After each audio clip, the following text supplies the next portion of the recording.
estimado estudiantado, continuamos con el modelo jobbesiano. Para esta cuarta y última parte continuaremos abordando el pensamiento de Rousseau. Concretamente veremos la otra variante contractual que está contenida en el contrato social. Valga señalar que dicho libro, El contrato social o sobre los principios del derecho político, fue un libro base que se utilizó para la Revolución Francesa, por lo que es un libro que tuvo alto impacto en Francia y en otros movimientos independentistas, incluso de América Latina. Siguiendo lo instaurado por el modelo jobbesiano, este Rousseau arrancará igualmente a partir del concepto de Estado-naturaleza. Ahora, una apreciación previa antes de exponerlo, como se notará en su momento, lo que Rousseau nos dice, el Estado-naturaleza, lo hace de manera muy abreviada, como si quisiera pasar por encima esta parte para poder llegar propiamente a lo que le concierne, que es la sociedad civil. Dicho eso, veamos ahora sí el estado de la naturaleza. El estado de la naturaleza en esta variante está dividido abruptamente en dos fases. En un primer momento nos presenta que el estado natural es idílico, pero no dice mucho, simplemente nos va a decir que es un estado tranquilo, a pesar de la existencia de algún otro conflicto entre los hombres. Es decir, hay una que otra peleita entre los hombres, pero de ahí no pasa más. No existe el derecho al más fuerte. ¿Por qué? Porque él va a decir, la fuerza solo sujeta mientras se ejerza. Es decir, yo puedo dominarlo a ustedes por algún tiempo, pero eso solo va a ser temporal. ¿Hasta cuándo? Hasta que se me acabe la fuerza o venga alguien más fuerte y me domine a mí. Entonces, va a decir Rousseau, brevemente, la fuerza no da derecho perpetuo, sino sería una cuestión básicamente de sumisión temporal. Asimismo, va a decir que no hay esclavitud, porque todos son libres por definición. Él va a decir que la libertad hace el hombre, por lo que no la puede ceder. En este punto va a ser una idea fundamental que va a permear la Revolución Francesa, es que el hombre es libre por naturaleza, es su característica esencial. Mientras Locke decía que la característica esencial del hombre era ser propietario, Rousseau en este libro va a decir que es la libertad. Uno se define automáticamente, o decirlo de esta manera, por definición, el hombre es libre, no puede no serlo. Por otra parte, va a decir que cada hombre es su propio juez, pero sin que sus decisiones sean desmedidas y desproporcionadas. Es decir, si alguien me roba, yo le voy a pedir que me devuelva y tal vez ponerle un castigo ejemplar, proporcional a lo que hizo. No le voy a cortar 5 dedos por haberme robado un chocolate. Entonces, se muestra muy sumariamente que el estado natural parece estar tranquilo. No obstante, ¿qué es lo que pasa? Y esto, aquí Locke parece haber seguido, aquí Rousseau parece haber seguido Locke. Nos encontramos más o menos con el estado natural de Locke. ¿Por qué? Porque súbitamente Rousseau nos va a decir que el estado natural ya no es apto. De un momento en que nos dice que el estado es tranquilo, es vivible, de pronto nos va a decir, ya no, esto no es apto para vivir. Pero tampoco va a expresar mucho. No va a explicar esa transición de cómo de ese estado idílico pasamos a un estado natural no apto. La transición que él había hecho, por ejemplo, en el discurso, aquí simplemente no la vemos. Es como en Locke, de pronto estamos en un buen lugar y de pronto estamos en un mal lugar. No va a explicar cuál invivible es, cuál inhabitable es, cuán violento se tornó.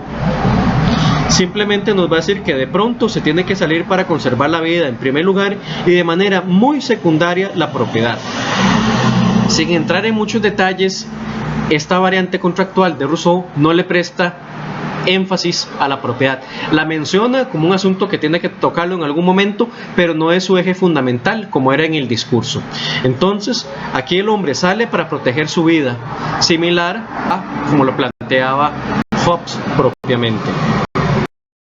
Esa situación, que no sabemos qué tan invivible era, pero que ya no hacía apta a la vida humana, va a llevar a que se dé el pacto fundacional, el famoso contrato social.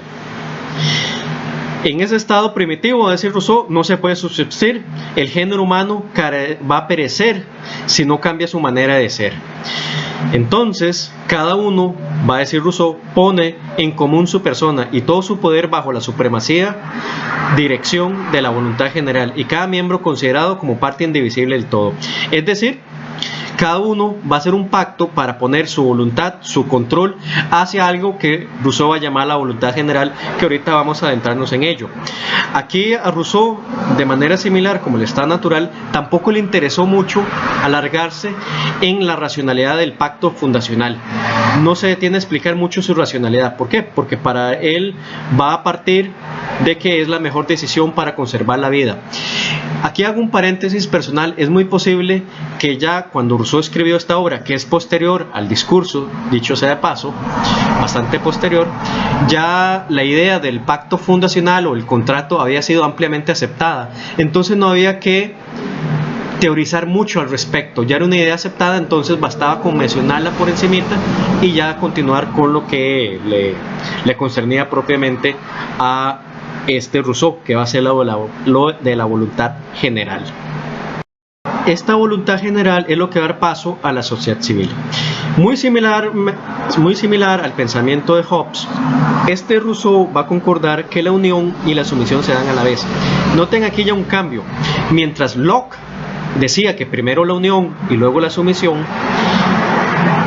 y Rousseau había dicho en el discurso igualmente primero la unión y luego la sumisión, aquí Rousseau va en contra de sí mismo o replantea su posicionamiento anterior y vuelve al posicionamiento de Hobbes.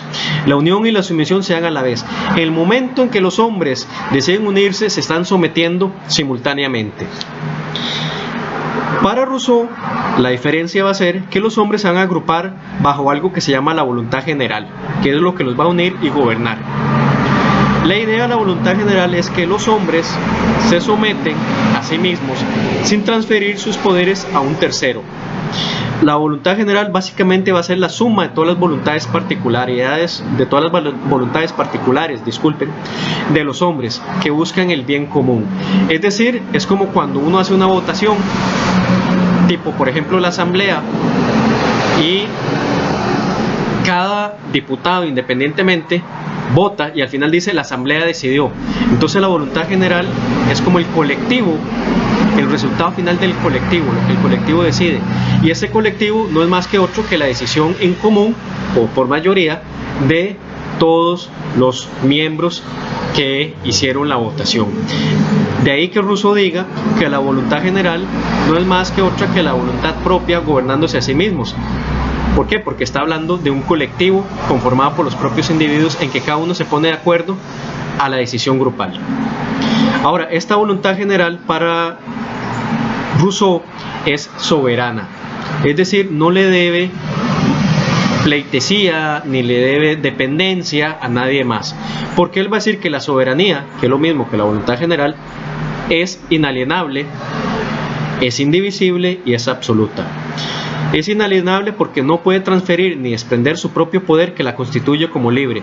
¿Por qué? Porque la voluntad general, recuerde, surge a partir de la voluntad individual, y Rousseau va a decir, usted no puede ceder su voluntad individual. Y como esa voluntad individual conforma la voluntad general, el colectivo, no puede transferir su propio poder a alguien más, porque pierde su esencia de libertad. Esta voluntad general, asimismo, es indivisible, porque si bien se puede delegar, por ejemplo, la voluntad general puede delegar, como ahora lo vamos a ver, funciones, no se divide. El poder no funciona como la división de poderes nuestras que tenemos, el poder ejecutivo, el poder legislativo y el poder judicial. No, porque de lo contrario habrían dos voluntades generales. En este sentido, vean que Rousseau concuerda nuevamente con la idea de Hobbes, de que el poder tiene que ser indivisible. Y la voluntad general es absoluta, no depende de otro ser artificial. Aunque no es ilimitada, sus actos tienen que velar por alcanzar el bien común del cuerpo político. Es decir, tiene todo su poder, no le debe a nadie más, siempre y cuando cumpla con alcanzar el bien común. Esta voluntad general, por consiguiente, une a los hombres en unísono en un colectivo y los gobierna. Ahora bien, ¿Cómo los gobierna? Rousseau va a decir que los gobierna mediante libre elección de un legislador y de un gobierno o suprema administración. Para Rousseau, recordemos que había dicho que puede delegar poder, aunque no dividirlo. El poder, una parte del poder lo va a delegar a un legislador. Rousseau va a decir que la voluntad general, el colectivo, va a escoger a un legislador dentro de las voluntades particulares, que es el ente que va a dictar leyes. La finalidad de este legislador va a ser aclararle a la voluntad general las situaciones que se presenten. Para ello va a requerir de conocer al pueblo, costumbres, cuestiones demográficas, geográficas, entre otras. Es decir, básicamente el puesto de legislador sería en el equivalente costarricense como una asamblea legislativa, pero de una sola persona. Una sola persona que va a encargarse de hacer las leyes, pero investigando el pueblo. ¿Qué es lo que el pueblo ocupa? ¿Cuáles son las capacidades que tiene el pueblo, las debilidades que tiene el pueblo? Para decirle a la asamblea, a las voluntades particulares, cuando se conformen en voluntad general, vean, esto es lo que ocurre. Recordemos, hagamos aquí un paréntesis práctico. En términos reales, es imposible que cada miembro que conforma la voluntad general se informe o por sí mismo, porque ya sea que tenga que trabajar, porque tenga que hacer otras cosas. Aunque Rousseau no nos está diciendo esto claramente, es intuible. En términos reales, es imposible que todas las personas estén al tanto por su propia cuenta. Entonces requieran que alguien les esté ayudando a darle información. Básicamente sucede como cuando nosotros nos informamos por los periódicos, algunas investigaciones, entre otras. Es imposible para todos podernos dedicar a investigar y estar viendo qué es lo que sucede cotidianamente. Entonces dependemos de alguien más que nos informe. Eso sería el legislador. El legislador vendría a cumplir esa función para decirle a las voluntades particulares qué es lo que ocupan saber para que la voluntad general, es decir, en colectivo, tomen una decisión. Ok, cierro el paréntesis práctico. El otro ente que vamos a tener es el de gobierno o suprema administración, la va a llamar Rousseau. Este se va a encargar de ejecutar las leyes que diga o confeccione o recomiende el legislador. Claramente tiene límites este gobierno. No es un gobierno despótico como el de Rousseau, por lo menos no hasta ahora. Hay ciertas cuestiones extrañas, pero ahora las vamos a mencionar. En todo caso, por el momento quedémonos que tiene límites, no puede hacer lo que quiera. Es modificable, ¿por qué? Porque si el gobierno no funciona, la voluntad general misma puede decidir cambiar a las personas que conformen ese gobierno, sin que se quede sin gobierno. ¿Por qué? Porque el gobierno, ¿quién es? La voluntad general. Recordemos que el gobierno como tal sería un aparato que la voluntad utiliza para ejecutar leyes, porque nuevamente caemos en una cuestión práctica, volvamos a abrir el paréntesis práctico. Es imposible que todas las voluntades particulares que conforman el colectivo gobiernen. ¿Por qué? Porque tienen que trabajar, tienen que hacer otras cosas. Entonces se conforma un mini colectivo, un grupo que va a ayudar a ejecutar esas leyes para que todos los demás puedan enfatizarse en otras cuestiones. Veámoslo en nuestra situación actual. Es imposible que todos nos dediquemos a administrar el gobierno local, el gobierno de la provincia, el gobierno nacional. Para eso estarían los respectivos comités, las asociaciones de desarrollo, las municipalidades y demás. Entonces, Rousseau va a decir que se ocupa un gobierno, la voluntad delega a un grupo de personas para que se encargue de ejecutar las leyes. Claramente le va a tener que dar cuenta a la voluntad general misma, es decir, a los particulares. Pero este gobierno, como estaba diciendo, tiene límites, es modificable y es cambiable, es decir, no está escrito en piedra, que su existencia depende de la elección que haga la voluntad general. Como indiqué, hay ciertos elementos con la cuestión de la voluntad general. Un detalle cuidadoso encuentra que en Rousseau hay ciertos elementos antidemocráticos. Por ejemplo, no hay derecho a expresión, sino un permiso de expresión. Rousseau va a decir, los súbditos no deben, por lo tanto, dar cuenta al soberano de sus opiniones, sino cuando éstas importen a la comunidad. De manera similar a Hobbes, ¿qué tenemos? Que al Leviatán de Hobbes, uno no le pregunta nada salvo que Leviatán quisiera oír la pregunta. Rousseau aquí muy curiosamente, de manera muy jovenciana, nos está diciendo que los súbditos no deben andar diciendo lo que les parezca, sino solamente ir a pedir permiso si algo les parece mal, algo así como: disculpe, ¿me permite dar mi opinión a este respecto? Porque creo que hay algún inconveniente. Ojo, no es que uno tiene derecho, simplemente es: me permite pedir permiso. Y si el soberano dice: no quiero darle permiso, entonces calladito y más bonito, y uno no va a poder decir nada. Claramente esto es un derecho en contra de la expresión, porque está dejando que la expresión quede supeditada a lo que quiera decir la voluntad general. Por otra parte, no hay un derecho de divergencia. El que no quiera aceptar la voluntad general desde un inicio debe decirlo para ser expulsado. Presten atención qué fuerte es esto. Cuando se conforma la voluntad general, es decir, la sociedad civil, después del pacto, si hay alguien que no le parece estar de acuerdo y seguir todas las normas de la voluntad general, es decir, lo que decida el colectivo por mayoría, debe decirlo de una vez para que sea expulsado y no va a haber ningún problema. ¿Por qué? Porque desde un inicio dijo: yo no quiero estar de acuerdo con todo lo que ustedes digan, entonces prefiero no tener problemas y me voy. No obstante, Rousseau va a decir que si alguien dice aceptar los mandatos de la voluntad general, luego no podrá actuar negándolos. Es decir, no podrá decir: mira, es que yo acepté seguir la voluntad general, pero no me parece este punto y decido no hacerlo. Para Rousseau eso merece ser castigado con la muerte, porque en el momento en que usted diga que acepta el criterio de la mayoría, usted tiene que aceptarlo, no es aceptarlo a conveniencia, porque esto claramente para Rousseau puede trastocar la estabilidad de la voluntad general, la del colectivo. Entonces, claramente vemos que no hay posición para ser divergente. Uno no puede desviarse de lo que diga el colectivo. Si la mayoría del colectivo dice X, hay que seguir lo que diga X. Esto es muy irónico, por cuanto que Rousseau es conocido por promover valores democráticos como el consentimiento, la libertad, la igualdad y lo que antes veíamos, la soberanía, y concretamente la soberanía popular, la de la voluntad general. Entonces, a la vez que Rousseau promueve que hay que tener consentimiento, es decir, estar de acuerdo cuando uno hace el pacto, hacerlo de manera libre, hacerlo en las mismas condiciones, y que ese resultado nadie nos lo puede quitar porque la soberanía es propia, de una vez también sutilmente nos dice que no tenemos derecho a expresarnos y a tener opiniones diversas. Pasemos ahora a las concepciones antropológicas. Recordemos nuevamente que la importancia de ver esto es porque esta definición que nos da de seres humanos es lo que va a marcar el tipo de sociedad que se requiere y los alcances que va a tener tanto la sociedad como la persona misma. En el caso del hombre, vemos que su antropología básicamente lo que ocurre es un perfeccionamiento.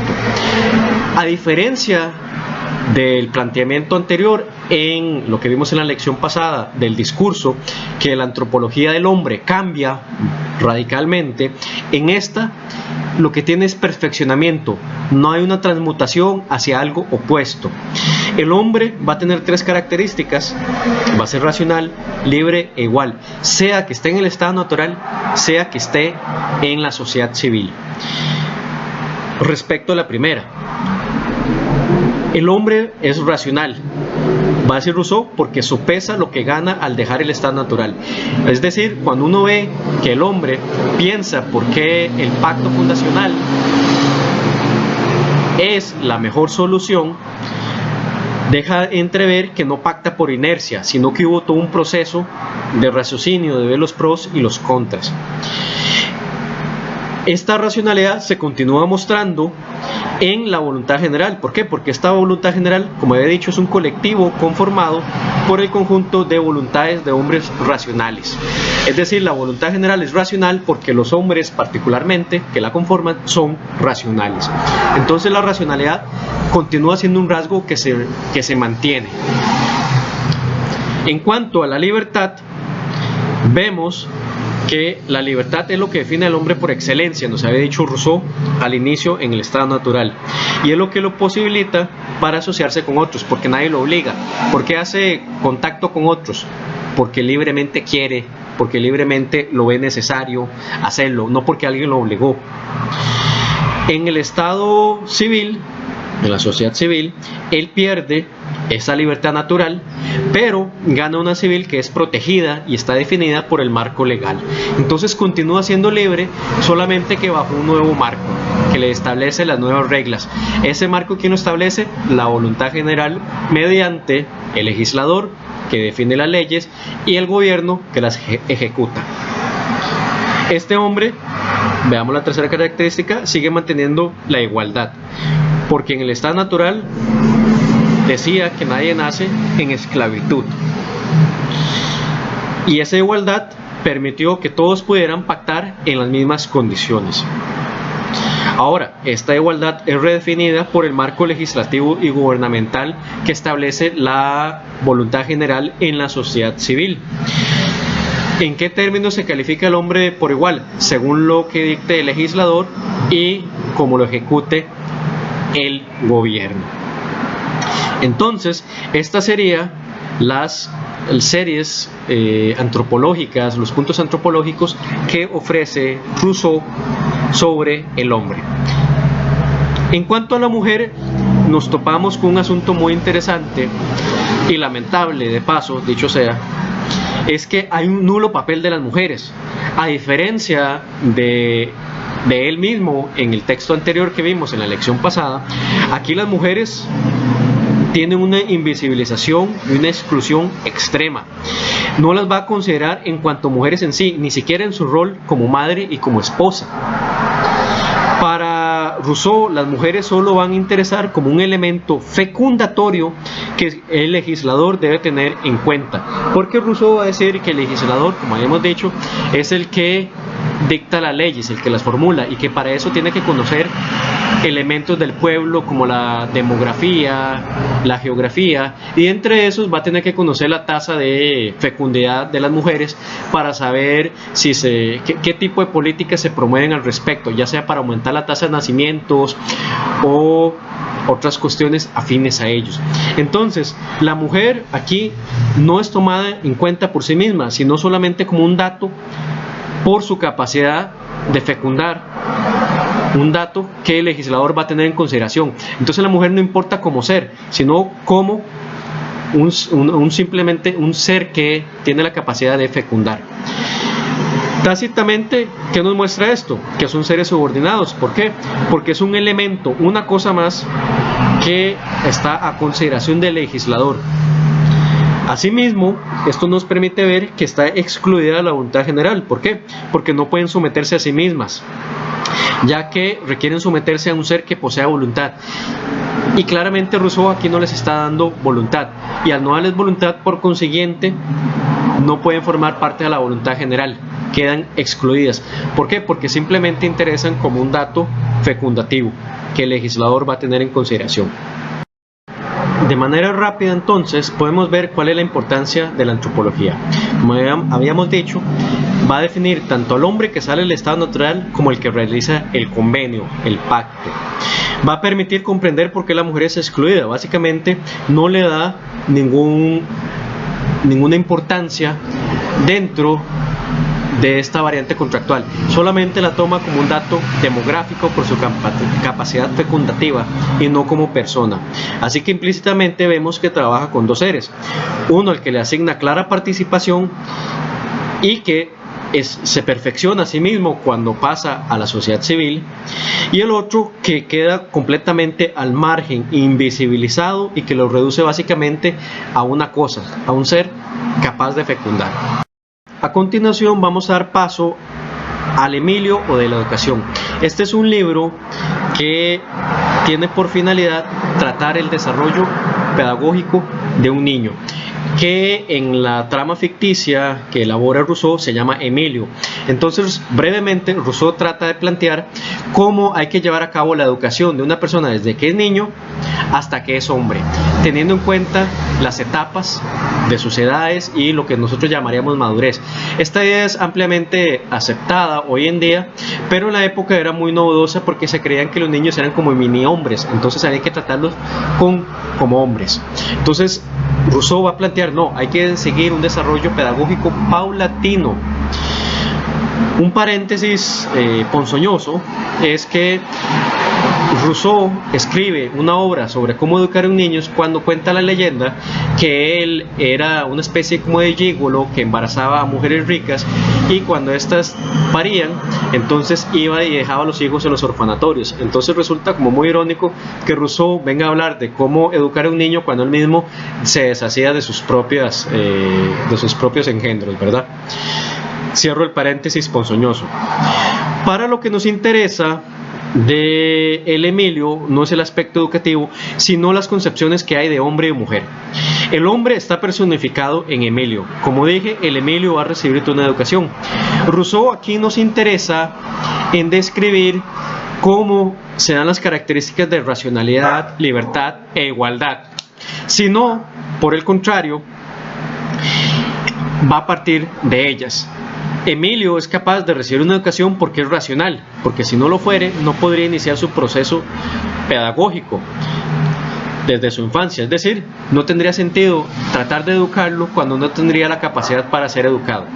Asimismo, supone que es libre porque si no lo fuera, su educación carecería de sentido, por cuanto que ésta conduce a que pueda desarrollar su vida futura como hombre, y los hombres por definición son libres. Entonces, Emilio se educa porque libremente va a llegar a ser un hombre y por consiguiente hay que educarlo. Entonces, Rousseau parte de este punto: Emilio es libre, no se esfuerza en fundamentarlo. Y en tercer lugar es o posee la igualdad, porque no tendría sentido hablar de una educación que buscase su desarrollo moral en vez de mantenerlo atado y sumiso de por vida. El libro de Emilio dedica una parte que sería el libro quinto básicamente, es decir, la última sección, a hablar sobre la mujer, porque Rousseau, hago aquí un paréntesis sobre el contexto del libro, si bien explica el desarrollo que tiene Emilio en los primeros 4 libros, Rousseau queda con un vacío. Bueno, este Emilio ocupa una mujer. Ojo, la idea sexista ya una vez, ocupa una mujer. Entonces, Rousseau en el libro quinto va a detallar cómo es esa mujer y cómo hay que criarla. Por eso es que este libro es importante para comprender la concepción antropológica que Rousseau tenía de la mujer en la variante contractual del contrato social.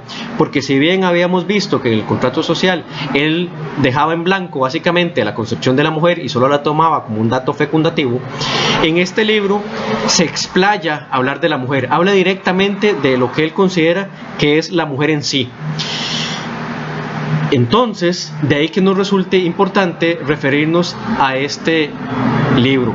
Hay que recordar que el Emilio se escribió cerca de la misma época que el contrato social, entonces está emparentado a la época de producción intelectual de este Rousseau.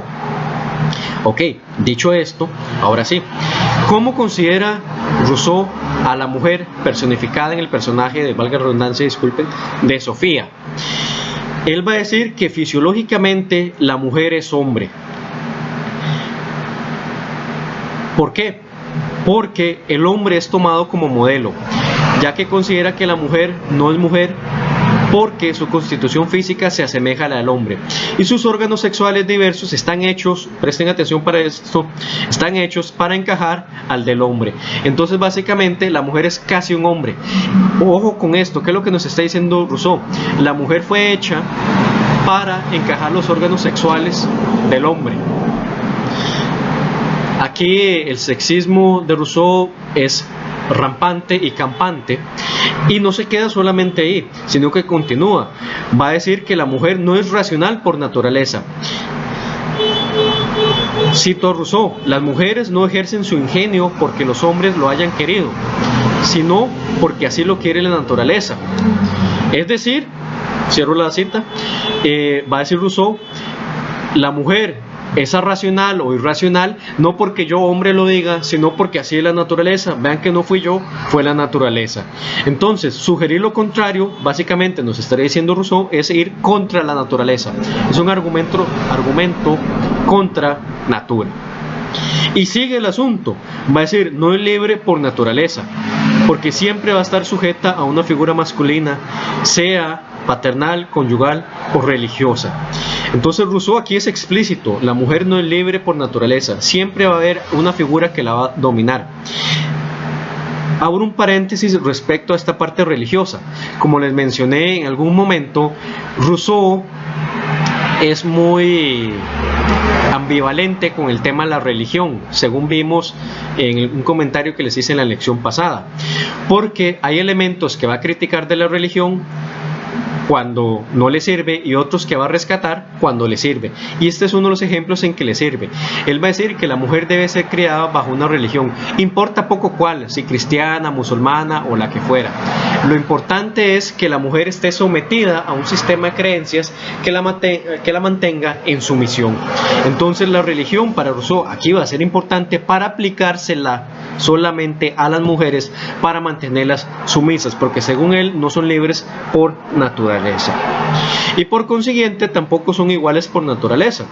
Va a decir Rousseau, sostener vagamente que los dos sexos son iguales y que sus deberes son los mismos es perderse en declamaciones vagas. Nuevamente el sexismo de él es galopante. La mujer básicamente va a decir, no me vengan con que es igual, porque vean que la naturaleza los creó distintos. La naturaleza dice otra cosa. Decir lo contrario, es decir, proponer que las mujeres tienen los mismos derechos que los hombres y son iguales que los hombres, para Rousseau va a decir pura habladuría, pura bagatela, pura perdedera de tiempo. Aquí claramente hago un paréntesis histórico. Rousseau está haciendo referencia a los movimientos independentistas de las mujeres. Había mujeres en Francia que reclamaban sus derechos, por ejemplo como Olympe de Gouges, que lamentablemente murió decapitada por defender sus derechos, entre otras series de mujeres que plantearon críticas a la dominación patriarcal. Entonces Rousseau aquí claramente nos muestra su concepción bastante patriarcal. Hago un paréntesis también.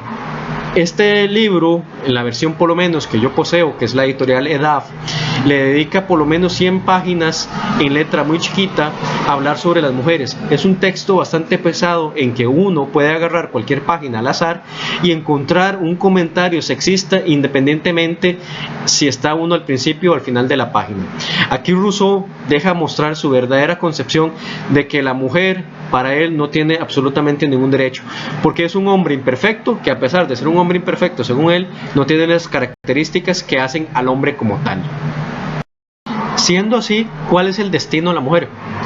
La respuesta, como buen patriarcal sexista, va a ser tener hijos. ¿Por qué? Porque esto la va a hundir aún más en la subordinación. Para Rousseau le sirve que el destino de la mujer sea tener hijos, porque así ella va a seguir estando en subordinación constantemente. Para Rousseau, la mujer, al fin y al cabo, es un ser pasional y emotivo. A continuación doy unas series de referencias de lo que Rousseau piensa de la mujer. No puse las citas porque, como les dije, uno perfectamente puede abrir la obra de Rousseau en este libro y encontrar cualquier comentario sexista. Entonces hay muchas de escoger. Entonces hago una síntesis. Va a decir que la mujer es un ser que se rige por sensaciones, por lo que dice lo que le place y no lo que sabe, como el hombre. Es decir, la mujer habla por hablar y no piensa las cosas. Básicamente lo que nos está dando a entender Rousseau. Y tiene por objeto principal de su atención las cosas agradables y no las cosas útiles, como el hombre. Dicho con esta analogía de hoy en día, básicamente es la chica fresita que se encarga o que le gustan las cositas fresitas y no las cositas importantes y sublimes que supuestamente le interesan al hombre. Entonces, con el Emilio vemos por qué la mujer no entra dentro del contrato social, por qué no entra como ser participante, porque él en esta obra nos muestra lo que realmente pensaba de la mujer. Esta obra, por aparte, también me resulta importante traerla a colación junto con la versión contractual, porque irónicamente hubo algunas feministas por algún tiempo que defendían a Rousseau y decían que las ideas de Rousseau se pueden extrapolar a las mujeres. Sí, claramente se pueden extrapolar, pero creían que Rousseau simplemente no había hecho comentarios negativos de las mujeres y no se habían percatado de que existe este texto. Por ejemplo, hay un texto costarricense de una autora que se llama Fonseca, que ella hablaba que Rousseau era el padre de la democracia y que esas características se extrapolaban fácilmente a las mujeres. Claramente, cuando uno lee el Emilio, se da cuenta que esto no sucede así. Entonces considero muy importante traer a colación lo que este autor pensaba para no caer en injusticias y decir que su pensamiento desde un principio era muy revolucionario y que abarcaba mujeres. Claramente vemos que no, las deja marginadas. Señalado lo anterior, entonces repasemos cuál sería la importancia de referirnos a esta cuestión antropológica. Nos permite ver que en Rousseau hay un doble registro que muestra un quiebre sexista en su pensamiento. Si bien claramente en la variante contractual del contrato social uno lo veía, aunque no haya sido explícito al mencionar la exclusión de las mujeres, con el Emilio termina por ser obvio y manifiesto lo que uno ya intuía e infería del contrato social. Tenemos básicamente un hombre que no es sumiso y que su naturaleza, presten atención, es maleable. ¿Por qué? Porque el hombre puede perfeccionarla. Vean que racional sigue siendo racional, su libertad e igualdad se perfeccionan de acuerdo a lo que diga la voluntad general en la sociedad civil.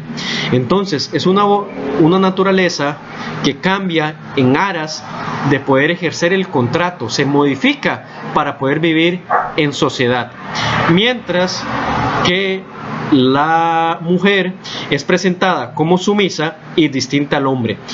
Va a considerar que su naturaleza es fija. Va a exhortar que la mujer no cambie, sino que siga en todo las inclinaciones de la naturaleza. Todo cuanto caracteriza al sexo, dice Rousseau, debe ser respetado como establecido por ella, o sea, la naturaleza. Entonces noten aquí qué curioso, mientras al hombre el concepto de naturaleza lo utiliza en un sentido en que puede cambiarla, aquí con la mujer el concepto de naturaleza es otro, tiene otra connotación. La naturaleza es fija y no debe ser irrespetada, sino mantenida en todos sus extremos. ¿Por qué así? Es la pregunta que uno claramente se hace. ¿Por qué al hombre el concepto de naturaleza permite cambiar y por qué a la mujer el concepto de naturaleza es otro y no le permite hacer una modificación? Y al contrario, nos dice que la mujer tiene que seguir las inclinaciones de la naturaleza. ¿Por qué esto no aplica para el hombre? Claramente la respuesta es que este autor es francamente sexista. Esta antropología nos ayuda entonces a comprender las características que antes mencionaba en el contrato social, tanto en su definición, particularmente de la mujer, como en su puesta en acción.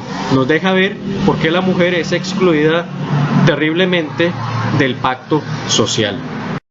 Vista esta última variante contractual, pasemos ahora a hacer ya la síntesis del modelo joyesiano.